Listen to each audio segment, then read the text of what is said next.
Hi, this is Mortgage Wise with Mike Wise at Capstone Direct Mortgage.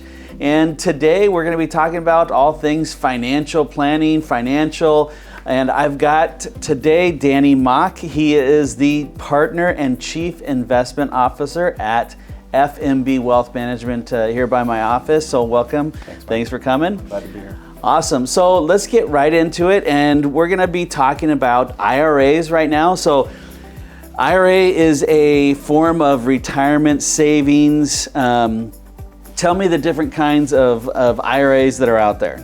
Yeah, so very basically there's a traditional IRA and a Roth IRA. Those are typically the most basic, accessible forms. Those are something an individual is able to utilize to save for retirement for themselves. Okay. If you have a company, you have different options, like you might have heard of a SEP IRA or a simple IRA. Those are when you have a business and the business can actually start to put away more potentially for you. Okay. What's the difference between a regular IRA and a Roth IRA?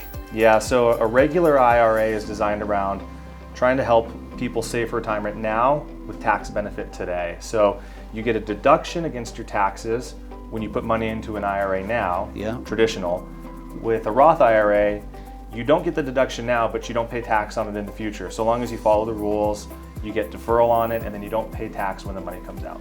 So if I was an individual, I'm going to pay taxes on my money first today, and then I'm going to put it into a Roth IRA versus a traditional IRA. Right. Okay. And the other point about the traditional IRA is that while you get the benefit now, you do owe your tax when you take your money out down the road. Right. So it's a little bit of a, like, you win now, but when you're, what's the age that you can actually start taking money out of the IRA without penalty? So when you turn 59 and a half, you can take it out without penalty. Yeah. You do pay taxes. And then when you turn 72, the rules are changing around this, but 72, 73, or 75, they're going to require you take it out. That's the, what do they call that? Mandatory distribution? Required minimum distribution. Yeah, right, exactly. Okay. And let's say that, boy, well, how much can you put in that per year? Yeah, so it's going to be based on what your income is. So at some point, if you're making too much money, they actually won't let you put money into these. Okay. But depending on the year, it's somewhere between $6,000 and $7,000 per year that you're able to put in. Okay. So let's just say that I've been saving money for 7 years, and now I have $50,000 in my IRA account. And I say to myself, you know what? It's time to buy a house. Can I take that money out of the IRA? Yes, with big caveats, right? Okay. There always is. So the first is on a traditional IRA, there's not a provision for buying a house. You would be taking it out, you pay tax and you pay penalty. Okay. Now on the Roth IRA, generally younger people are using these to save for retirement because they don't have a huge tax burden now. What they've done with the Roth IRA is actually allowed for first-time homebuyers to use a portion of that without penalty to pay for a down payment on a house. Okay. All right. But you're gonna, at some point in time, you're gonna pay taxes on that money if you use it to buy a house. Right. And just so if I was buying a house in October, I'm not gonna pay those taxes until the following tax season. Is that correct? Whenever you file your taxes and when you definitely have to pay them. So it's you have to be ready for that kind of big payment that you're gonna have when you do take the money out of the IRA accounts. Right. We Awesome. always advise clients to be really aware of not just the amount of money that they're going to have, but exactly what you're saying is how much tax are they going to have to pay. Yeah. So if you're a young person today, and should you be putting it into an IRA if you have the tendency to want to buy a house, or should you put that into maybe the market or a savings account just to kind of put the money away? Yeah, it really comes down to what's most important, and there's not a one or the other necessarily. Sometimes someone is extremely certain that they want to buy a house in the next 5-10 years. Yeah. That would be someone that's a great candidate for saving outside of a retirement account if that's a definite priority for them. If it's a maybe priority, they might split what their savings is, some to the retirement and some to a savings account to be building for a down payment. Okay. Let's stay in the retirement account area, but switch to 401ks. So if I'm a young person, well, let's talk about 401ks. What are 401ks? Yeah, so So a 401k is a lot like an IRA in the sense that it's designed for retirement. It provides some sort of tax benefit to do so. The difference is that it's going to be sponsored by a company. So if you work at a large corporation, whatever it is, small ones as well, they're going to have a 401k very likely, and you're going to be able to contribute to it. One of the benefits of these retirement plans is that you can actually put in meaningfully more dollars. So I had mentioned that you're probably limited to $6,000 or $7,000 for an IRA or a Roth, but with a 401k, the limit is a lot higher. Yeah. So if you can save aggressively for retirement, you can put away a lot more and get a lot more tax benefit. Okay, and the company may match. And the company may match, correct. And that is super helpful as well. Helpful. And that just depends company to company on what that is. So, okay, so now a young person, they put money into a 401k, and now they want to buy a house, and there's a lot more money in there because you can put more money in. What is the amount? Is it up to 20? No, it's up to how much? It's about $20,000. $20,000 per year? Right, and if you're over 50, you can actually put in even more. Yeah, okay. So there's substantial money in there from the last couple of years, and I want to go buy a house, and I don't quite have enough for a down payment. Can I go to my 401k and see if can I borrow? Can I cash out of it? What are the options that I can do on the 401k? So you have a few options. So first is cashing out. Generally, that's not the best idea because you will have taxes and penalty in most cases that you'll be assessed. But a lot of times 401ks will actually have, to your point, a loan provision. So it's company to company, just like all of these are. And you're going to be able to take out, if your company allows it, some amount of the money as a loan, and you end up paying yourself back over time. Okay, so then at that point in time, I'm paying myself back. I can put in $20,000 plus whatever I owe on my loan back into the 401k. Basically, yeah. Okay, yeah. Always with a caveat. Yeah, right? there's a little. It depends on each company and so forth. I'm sure. So yeah, and so if I was to ask you, would you have a preference of putting in money into an IRA or into a 401k? You'd say probably a mix as well, or? Yeah, it's gonna depend on the circumstances. If someone's really trying to save a lot for retirement, more than the IRA is going to allow, then a 401k is a great place to start, especially if the company's matching. Yeah. It's not free money, but it's as close as you'll get. Right. You still have to work, right? Yeah. So a lot of times that's probably one of the easiest and best mechanisms for someone to be saving for retirement. Okay. Now, a lot of borrowers that I deal with right now, they have like a 403b. Is that the same thing as a 401k, or I think that's for teachers and public workers? Right. A 401k is generally for-profit businesses. Yeah. 403b will be applicable for religious institutions typically, and other nonprofits, maybe schools, to your point. Yeah. And it's same parameters. They can generally borrow from those things to use it for a down payment. Great. Pension monies. Okay, so I do have borrowers that are of age, maybe in their 60s or 70s. They have a pretty large pension, but they don't have any income because they've retired from work now, so they don't have that income. We advise them to go to their pension and basically get a monthly distribution out of their pension to kind of show that income. Is that good, bad, indifferent? Why would somebody do that or not do that? Right. So it works. So a pension is really similar to a 401k or an IRA in that it's a retirement vehicle, right? A pension is basically a guaranteed retirement income. Yeah. Think of Social Security as the classic pension. If they have the ability to pull from it to fund for a house, the down payment, or get qualified for a loan, might be a great option. If buying a home is really important and they don't have another vehicle by which they can, it might be the only way. So what you want to do in a situation like that is make sure you understand what are the taxes, will you be penalized, and quite frankly, most importantly, can you? Because you can't get Social Security early. But some pensions will allow you to take distributions early to qualify for a mortgage and also to support the mortgage. Awesome. And what we generally require on that is to make sure that there's 3 years remaining in that account. So we want to make sure that you can make that mortgage payment for 3 years based on the distribution that we're getting. So we take the total amount in that distribution and divide that by 3 years, and that's how much annually you can get from that account in order to qualify for a house. So, yeah. All right. So, in our world, there's a couple of different schools of thought.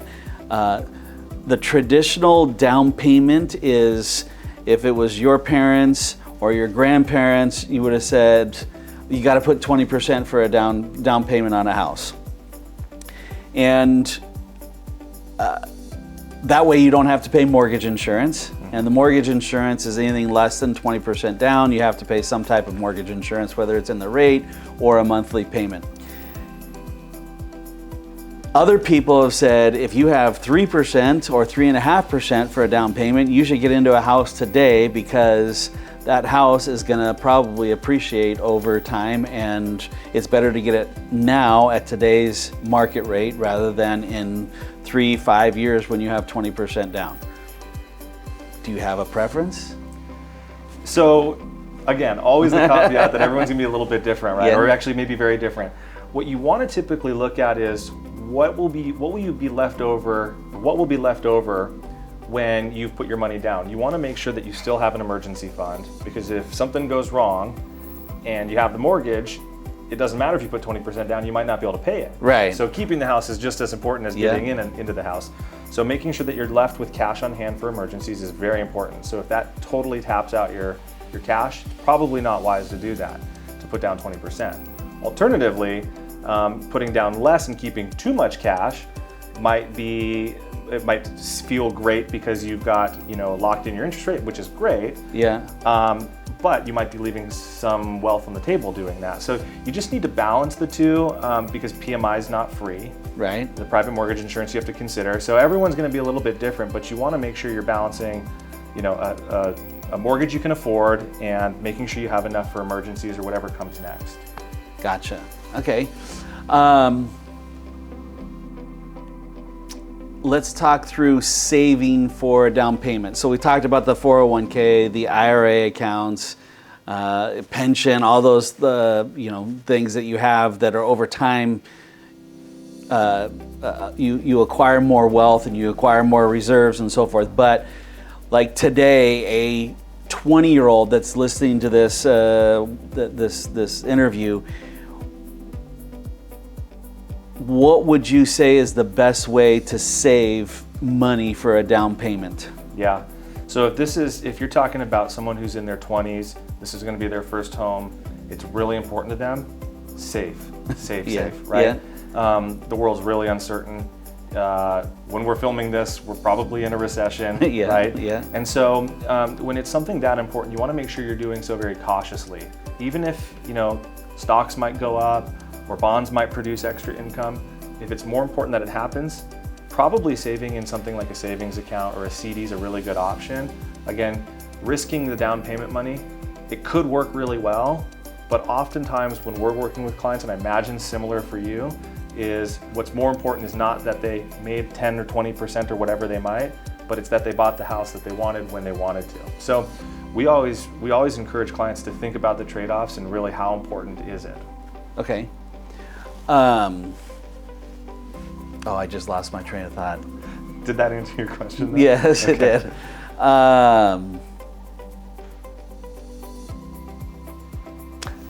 Okay, so there's a thing called Rule of 72. Can you explain the Rule of 72? I definitely can. So the Rule of 72 is some phenomena that we figured out, not we, but the world figured out, that if you want to figure how long something takes to double, if it's your investment portfolio, if it's the value of your house or anything, what you can use this rule where you take 72, divide it by how fast it's going to grow, 7% or 10%, and that'll tell you how many periods or how many years it'll take to double. So if you take 72 and your house grows at 7.2%, your house will be worth twice as much in 10 years. Gotcha. And so let's go down the path of, okay, I just became a grandparent. right? And I want to save money for my grandchild so that he has enough money for a down payment when he turns 25. What is the best way of doing something like that? I've talked to people about insurance policies. I've talked to somebody about, if I just put money into some type of account where it earns 7% a year, and I put in $500 a year. What's the best way to save for? Yeah. So when you talk about saving for a down payment, we're usually talking about 1 year or 3 or 5 years. Yeah. But if you're looking at it as something that's 20 25 years, that's a really different story. So you have a lot more time where if something goes wrong, I haven't talked about investments at all, but if something goes wrong between now and 25 years, there's more time to right the ship. What that tells you is there's maybe more reasonable expectation that you can take on some risk. So if we're working with someone that's going to be saving for a down payment for a family member, a grandchild in 25 years, we might say, okay, well, let's look at a little bit more risky because it might produce a little more return, but knowing that over time that's not going to be the best thing 20 years from now, when the down payment's 5 years out. So it might be more reasonable to take a little more risk, but just knowing that it might not work out as expected. But that's why you have so much more time. So the longer the risk, or the longer the period to kind of gain for a down payment, the more risk you would probably take in that scenario. To a point, right? Yeah. Bitcoin, no Bitcoin. I won't make you answer that question. I'll answer it. I should say cryptocurrency. But I know that we've talked about cryptocurrency before, but is that something long term that somebody should look at or not? That's a great question. We get asked this a lot, and it's still so early in the life cycle of cryptocurrencies and Bitcoins and Ethereum and all that. I think some people have a lot of confidence in it. There's the technology side, there's the investment side. It's still really early as far as an investment side goes, so we feel it's a highly speculative vehicle if you're going to be investing in it. People I've talked to, some people think the technology is brilliant and a total game changer for financial services. Some people don't at all. So I think if someone's looking at either a Bitcoin or Ethereum or whatever it is, I think they should just be really aware. This is true of every investment, frankly, not just cryptocurrencies, but every one of them is going to have some degree of risk, some much more than others. So just knowing what type of risk you're getting into is so key. A lot of people that I hear that are pro cryptocurrency they go back to Amazon, and they say Amazon was a huge risk and almost went bankrupt in the beginning, and then all of a sudden came out of it, and look at them now. Right. Any company that you look at, the Apple, the Google, the Tesla, whatever it is, at one point it had no employees and then it had one. So ultimately every company was always on the verge of bankruptcy. So you never hear about the ones that did. Right. But yeah, I mean, it's at some point there's the next Apple is somewhere out there. We have no idea. Right, you don't want it is. Right. Gifts. This is another form of kind of using a down payment. So mom and dad, grandma, grandpa, your long lost uncle is willing to help you with a down payment. Tell me, how much can that be? Are there tax implications on something like that? Yeah. So some of this actually, I'll kick it back to you because it ends up being a mortgage question specifically. But there are tax implications for certain levels of gift, and depending on what year you're in, there's a threshold. Right now, it's about $17,000, where a dad can give their child a gift of $17,000 without any implications of filing or reporting and things like that. Again, this is all something that needs to be vetted by a CPA. Or your tax advisor, but generally speaking, that's a good rule of thumb, is that there's some annual amount you can give without having any gift tax issues. And I think a dad can give his son, and I think a mom can give his son 17. So can it be doubled up to 34,000 right now? Exactly. That's called a split gift. Okay. Right. Yeah. So that could be, and then if they're married, can they give their son or daughter-in-law the same gift as well? Yeah, generally speaking, that's the case as well. So you could go up to $68,000 in gifts from mom and dad to the kids for a down payment. and generally no tax implications on that. Yeah, when you're starting to get close to that number, it's especially important to talk to someone who is licensed to answer that question. But yeah, that's a good starting point. Yeah, it's a great way to get a down payment. And from our perspective on the mortgage side, we don't do anything with it from a tax perspective. We get a gift letter that's signed by mom or dad or grandma and grandpa, whoever it is, and that's all we get from them. We don't give it to the IRS. We don't do anything with it. So anything that they do on their side from a mortgage perspective is on them with the IRS and how they handle that. So, okay. Anything else that we should be wary of on the gifts at all? Well, so if I can ask you a question. Sure. Is how does it affect a gift versus a loan as far as eligibility and approval? So a loan from parents for a down payment? Yeah. So a loan, what we're gonna do is we're gonna require a note and an interest rate and a payment. So it could be a 1% interest rate or a 2% interest rate on a note, and then what we have to do is just factor that into our calculations that's got to be paid back at some point in time. So it might affect their ability to qualify at that point in time, but it's just it's a loan from the parents. Got it. So, yep. Let's keep on going with, I know you can't get into the details of tax implications of buying a house, but at some point in time, there is a benefit for you as an individual, rather than renting, buying a house. So can you expand on that a little bit at all? Yeah, so when you're buying a house, the benefit of the tax code, again, this is certain limitations and thresholds that you have to be aware of, and everyone's is going to look a little bit different, but there's advantages in some cases to actually the deductibility against your taxes of your mortgage interest. Yep. So what that does is when you're paying interest, they actually reduce your income as it relates to what you'll be taxed on. So that's one of the benefits.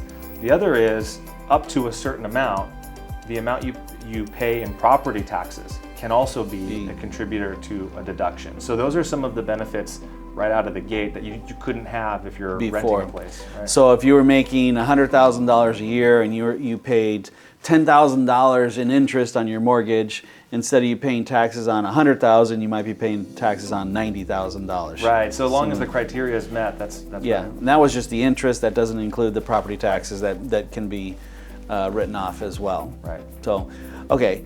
So now I've lived in my house for 25 years. I think the age is 50, but if I'm over 50 and I'm married, and I sell that house and I have a huge gain on it, and I go buy a new house, is there any benefit for me to do that tax-wise? Yeah. So the IRS has been somewhat favorable in that situation where a married couple is actually able to exclude some amount of the gain. As of today. Right? And there is actually an age, it's either 50 or 55, where up and above that, there's a one-time exclusion for more. Again, this is all with knowing that a CPA needs to unpack that, because there could be things certainly that maybe that doesn't apply to someone. Yeah, so go to your CPA if you're in this situation, you're selling your house. What are the taxes that you're going to pay on the sale of that house? And we're talking about primary residence right now, but if we go into an investment property right now, so if I own an investment property and I want to sell that and buy another investment property, generally speaking, most people go to a 1031 exchange. Right. And 1031 exchange is a big word that is basically exchanging one property for another property and not having to pay taxes. Is that right? Is that accurate? So yeah, so what it's a like kind exchange. So you're taking something and moving it to something that looks and feels a lot like it as far as an investment goes. And what the IRS has done, and there's other provisions outside of real estate, but generally speaking, the 1031 is real estate, where you actually roll the gain into the new one rather than recognizing it and realizing it now. You roll it to the next property. And there's certain provisions that you have to stay in, again, just like all of these different codes. as far as when you find your new property, when time the money, frames. Exactly. Yeah. Right. Yeah, that's probably the hardest thing of a 1031 exchange is selling and buying within the time frame that is prescribed per the IRS rules. And not be able, flexible. Yeah, and they are not flexible at all. Right. So it makes a big difference. So can we move into kind of current market right now? So tell me, I've recently done a webinar and talked about mortgage interest rates and inflation. Right. So what is the Fed doing right now currently? Because they've already raised the Fed funds rate. How much have they raised it? Maybe 4.5%. Yeah, 4.5%. Yeah. And are they going to raise it more? What's going to happen to inflation? How long is inflation going to be here? I know you won't know exactly, but tell me a little bit about your thoughts on that. Yeah, it's been a unique time in financial markets, in interest rates, and inflation. So coming off of 2022 with really high inflation, kind of felt like it was out of nowhere. The Fed was aggressive to raise rates 4.5%. Where we're sitting today is they're still looking forward. They're still trying to understand, did they do enough to curb inflation? That's been the whole move of interest rates, is we want to stamp out inflation because it's the greatest moral evil that they have to tackle first, right? Yeah. So what they're doing now is they regularly meet and announce what they've basically researched, what they've seen, and what policy implications come out of that.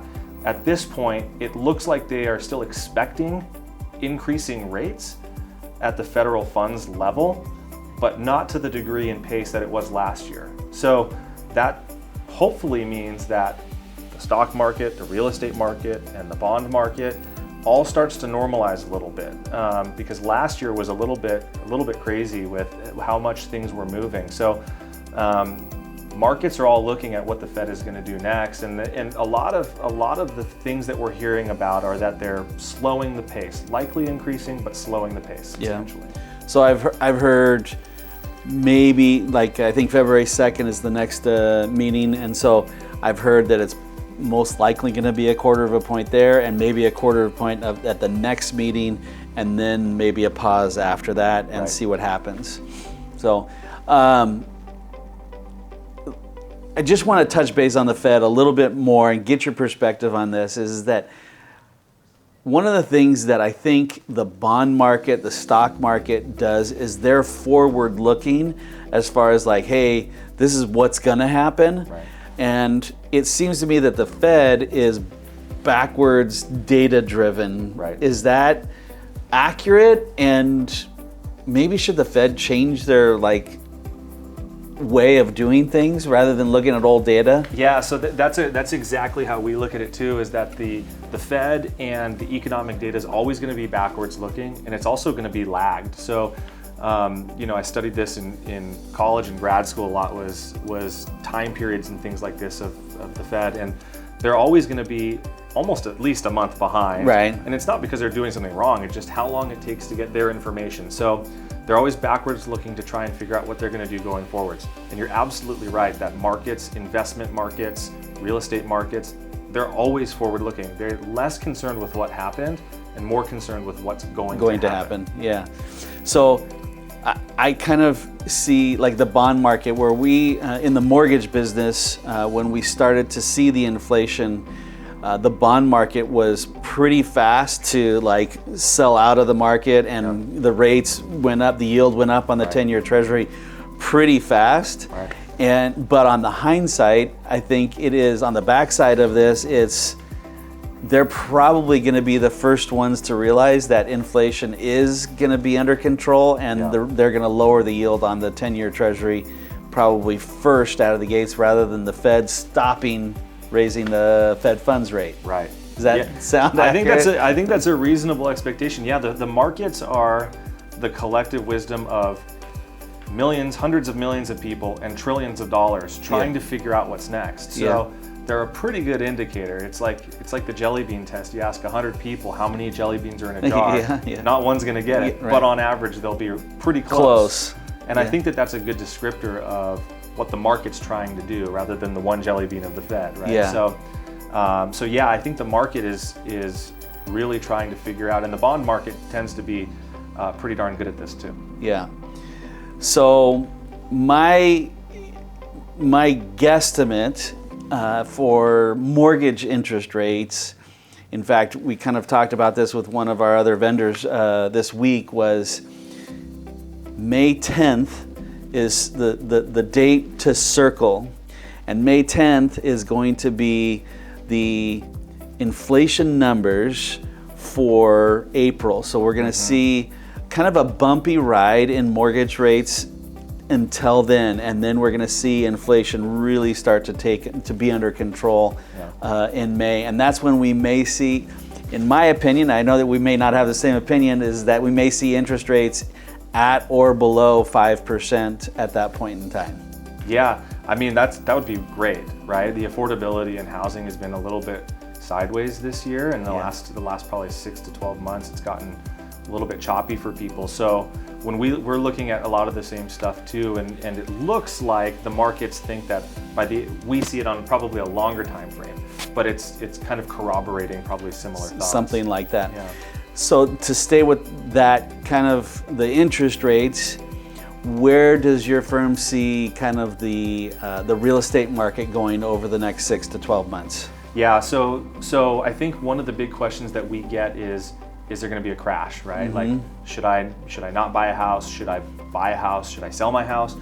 And you know, a lot of people are starting to look back and think this feels more like the Great Financial Crisis and the Great Recession in 2007, 8, and 9. And some of the mechanisms that created a really big movement in house prices downwards, they don't seem to be present here, which had to do with what was going on in Wall Street and lending standards and all that type of stuff. Yeah. You can say it was our fault. It's okay. I think it was a combination of a lot of people. Yeah. But you know, we won't put our stake too heavily in the ground as far as what's going to happen in the next 6 to 12 months. But we don't feel like there's either going to be a massive run up or a massive crash.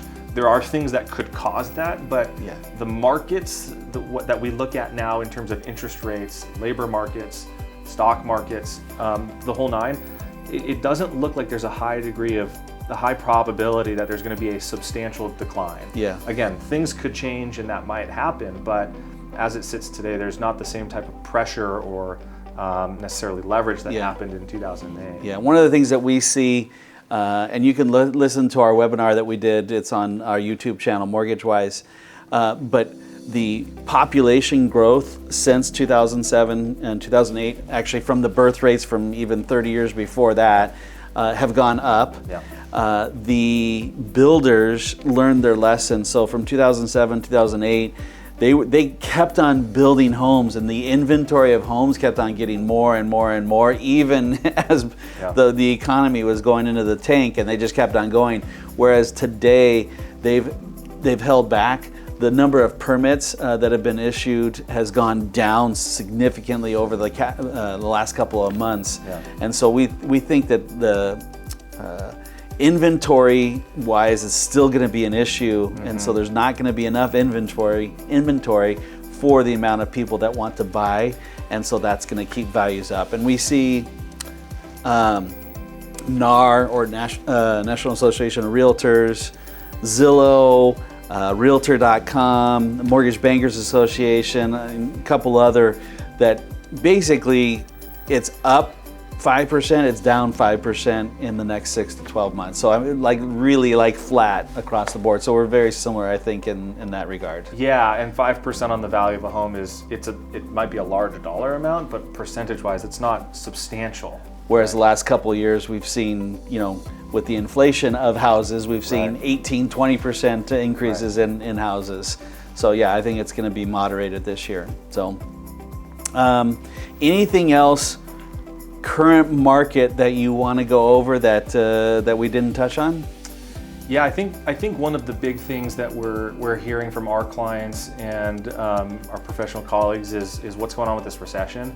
And kind of what we talked about earlier was that once we officially get the recession call, if we do, that's going to be backwards looking. So you have to be in one before they'll tell you you're in one. Yeah. And so again, you hear, is it going to be a soft landing, or is it going to be a hard landing, a deep or shallow recession, long or short recession? And I think the most important thing is that what people do is they not worry so much about the recession itself, but worry about their own particular needs, right? So we talked a lot about making sure you don't overextend, have enough in emergency savings, have enough set aside for if something goes wrong. Yeah. Rather than trying to just predict these things, build a plan for yourself that's really resilient, because at some point you might not see it coming. And right. so being really prudent in that sense is always smart, even when things look like they're going great. So we don't see a massive recession turning to a depression. Again, anything can change, but we've really encouraged clients and everyone else to be just prudent and know what they're spending their money on, know where their emergency funds are, and just be ready. And again, that's true whether things are going really great in the economy or we're hitting kind of a bumpy period like we are now. Yeah, we've seen some charts where credit card debt has skyrocketed over the last even just couple of months after post-pandemic, where it's just gone way up, and we've seen savings rates go down. And so those are two things that we just we'd rather see the opposite of right. both those things. And just credit card debt right now, with the way that the Fed funds rate has gone up, with the right. Fed making those changes, we see the credit card interest rates in the 20 to 28% range. So you don't want to be paying 28% interest on a shirt that you bought, or a pair of shorts, or a pair of shoes, whatever right. it is, right? And so that just, even if they're on sale, you're going to be paying 28% right. interest, and it's going to cost you more. So right. yeah, that's, I think, things to kind of be aware of right. in this type of environment. So Danny, thanks for coming on. I appreciate it. Good to be here, This Mike. is very good, very informative. This is Mortgage Wise with Mike Wise at Capstone Direct, and we'll see you next time.